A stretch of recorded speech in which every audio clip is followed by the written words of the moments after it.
我一直都特别想去露营，但是又怕搭帐篷把我累到去。这个国庆节终于鼓起勇气来体验了一次，是不是很期待看我是怎么翻车的呀？可能要让你们失望了，我新买的帐篷20分钟就搭好了啊！我真的好喜欢我买的这个自充气的睡垫呀，它可以连接起来变成一个超大的床。相信我，自充气睡垫比单人的拼成双人的用，因为单人的耗收纳太多了，放气也会轻松很多。搞定了啊！不对，搞定了睡还要搞定拉。你看我们的厕所还有马桶哦，而且我们拉的粑粑都不会乱丢，都丢在旁边这个袋子里面去了。好啦，休息一下，带你们去看看旁边的景色，是不是好漂亮呀？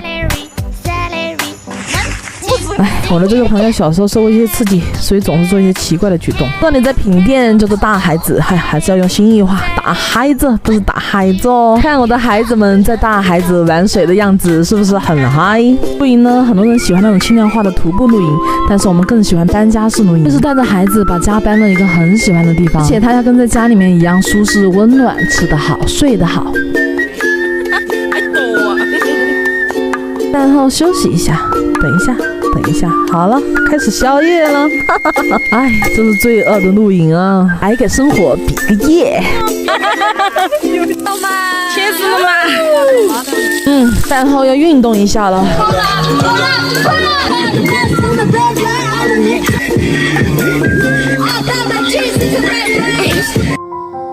早啊！哎，这个火车真的是够了。今天阳光特别好，起来刷牙啦，宝贝们。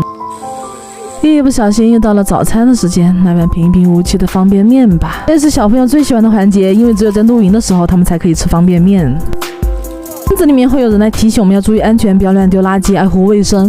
我觉得这一点真的很棒。乱丢垃圾的，你真的不配做人。很多地方已经开始种农作物了，下次来可能就不是这样了。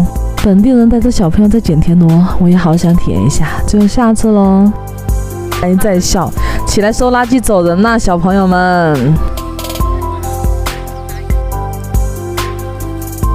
哇，棒棒！哇，更厉害！你们都好厉害呀！我们把咱们大家快点，怎么大的？